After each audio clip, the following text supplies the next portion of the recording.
Okay, so firstly, this is a CSV file over here, like the thing that just looks like a hacker's screen in movies. Honestly, you don't need to worry about this too much. It's just a table. If you open this exact CSV file using Microsoft Excel, it will be a table. So yeah, just know it's a table, and each row is an individual row, while each column for each row is separated by the comma. Yeah, so every time there's a comma, it is the next column, and every time it's a new line, it's the next row. So this is just a buff table. Yeah, so it's CSV, which is comma separated values. I need y'all to look in the documentation for this because I can't build like the entire project lah. Anyway, so let me just explain the code alongside the output. First, 1 second. Still recording. Okay. So we need our terminal, right? Yeah, we need the console. So firstly, it asks you to open the viewer. So what happens here before that even is the case? Firstly, we import all of our modules, and then we open the file, the Pokemon.csv file, and store it in a variable called file, right? And then basically CSV equals csv.reader file is just a way for this code to access the elements inside the CSV file. You don't need to worry about it too much, but this one, I think just copy paste can already. You create a list called rows, and then for rows in CSV reader, rows.append rows. So, sorry, row in CSV reader, rows.append row. So there's a difference between row and rows here. Rows is a list of every single row, and row is the specific row we are talking about. So effectively, right, what ends up happening is we create a list of lists. You have one big fat list of all of the different rows, and each element in the list is an individual list, which is the contents of the row. So let me explain this to you in a way that I think you all will understand. If I print out rows, which should be the hello, what is this asking me for? P maybe undefined, whatever, it's just slow. If I ask it to print me rows, right, it will print out, if you notice, see how there are two brackets over here? It's gonna print out a row inside a bigger set of rows. It's gonna be a list inside a list. So every time there's a new row, it'll be a list. So yeah, effectively this is just loading all of our different stuff from the CSV file into one variable, or one data structure, or whatever you want to call it. Now, I will remove this print because it's kinda not good. Then it gets to the input. Oh my god, please stop. Yeah, then it gets to the input. It will ask you, welcome to the POKEDEX designed by everyone, blah blah. To enter the viewing portal, please enter your Pokemon ID. So ideally, in the actual program, you know how there are 6 different things like the users can do? Yeah, this would probably be the 7th thing lah. So it'll be like press 7 if you want to access Pokédex, whatever. Yeah, but anyway, from here it takes in your Pokemon, right? And then it takes in the value of the Pokemon you want to see, and then minuses 1 from it. So effectively what this does is that you have a thing called I, and you can refer to I's value when you're checking for Pokemon. Because remember, the first row of the CSV is not Pokemon. It's just the parameters of everything, which is ID, Pokemon, species ID, height, weight, whatever. So yeah, basically the code worked in such a way that you had to minus 1 from it at the start to access everything properly. Then window equals to tk window, that just basically creates your tkinter window, which is an output. So ideally, if this was on a computer, right, this window would just pop up. But since we're using REPL, it's just gonna be there. Now, window.resizable just like ensures that the window is resizable. Window.geometry 480 times 780 determines the aspect ratio of the window. And window.title better Pokédex. That one I'll show you when I actually enter the structure. Hold on now. So they'll ask me to enter a Pokemon. Let me just go with like 25. Sure. Now, what will happen is it will take every single picture from this vast file of pictures and throw it into a huge list. This is going to be a slow process, yes, but for some reason when I tried to do it dynamically, it just doesn't work. So I guess we have to deal with this. And it looks kind of cool as well, like, you know, the loading thing.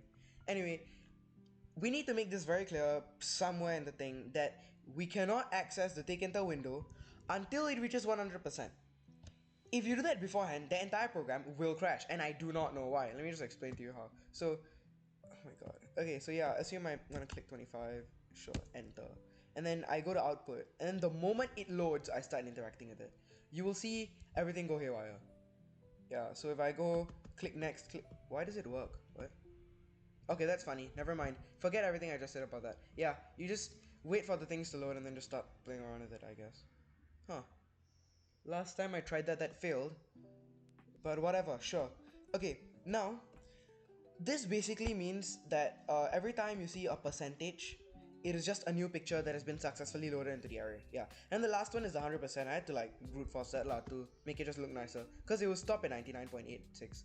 Anyway, if you notice a lot of these numbers, they aren't perfect, like 89.90, and I had to use the method we learned of colon.2f to basically make it look nicer, and yeah, I guess that works.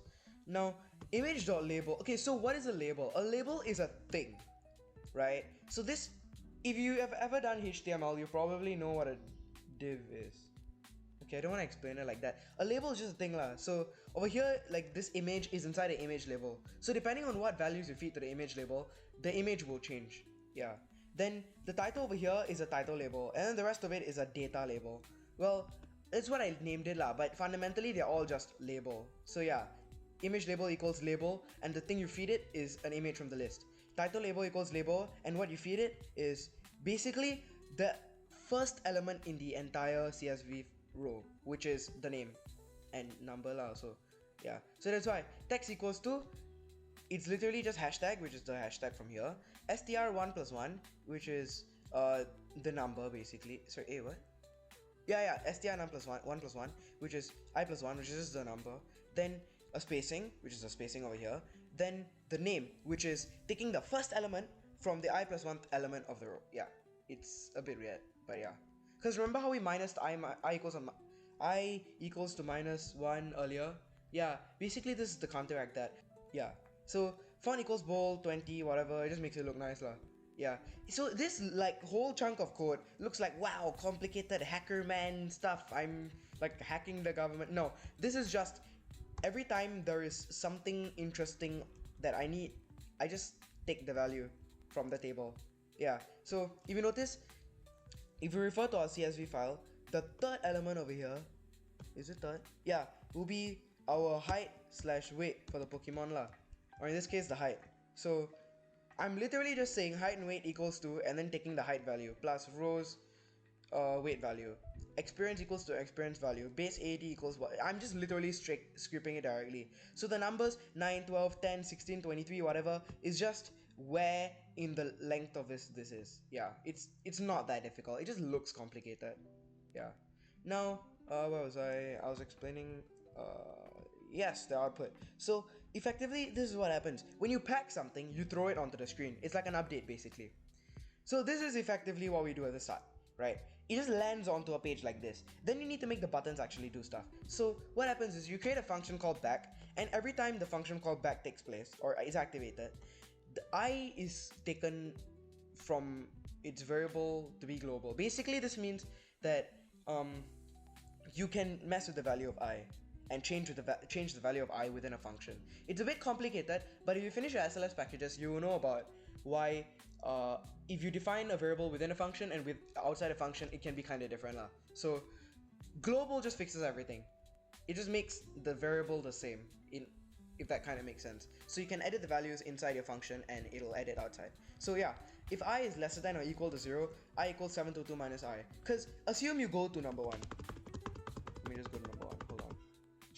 Yeah, assume you go to like, oh yeah, this is a small glitch that I need to fix. It just goes back by 2 for some reason. But assume you go to Bulbasaur, right? And you have the I value set at, for example, 1, right? If we go back, why does it show 722? It should show -1, right? Oh wait, I could have made it an unsigned integer. No, that wouldn't have worked. Yeah, if it's 0 or -1, then everything's gonna mess up. So you effectively have to rebase it to 722 just so the Josh Isaac Choi Pokemon can come up. Yeah, this is just basically making the number make sense lah, such that if you go lesser than 1, it will rebase, and if you go more than 722, it will rebase to 1. Yeah, same thing over here lah. This is just to make the number make sense.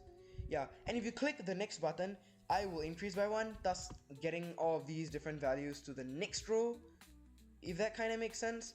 So effectively just scraping new values based on whatever the value of I is at that time. technically this is hard code. Like the line 78, 80, 55 and 56, they are technically hard code, but it's only for a specific case, so I don't think it's gonna be illegal. And I don't think so I was gonna care too much because we're submitting the exe, what? Yeah. Then anyway, so what each function does is that they config the label. So you know how over here we label equals to label whatever, that is setting the base value. Every time we config the label, we are effectively updating it lah. Yeah. So you update it with the new list, the image from the list, the new title, the new whatever data, and yeah. And except I equals 0 back. I don't exactly know what this does, I'm not even gonna lie. I kind of just think this is necessary. Um, I yeah, I need to read up on try, throw, and catch, but yeah, for some reason this is necessary. Anyway, this is gonna be this using a concept called recursion, and I don't know if you're gonna learn about that until chapter 8, which should be the next chapter. But yeah, for now just go with it lah. Recursion, something cool you have to learn. Now, basically this actually creates your button. So if these two lines didn't exist, the button just will not exist. I might change the background color to something other than light blue, because light blue is kind of basic, not gonna lie. And I think it can kind of look snazzier if you write a new color. But I don't know what colors exactly exist, so yeah. Then windowed on main loop just activates everything, I guess.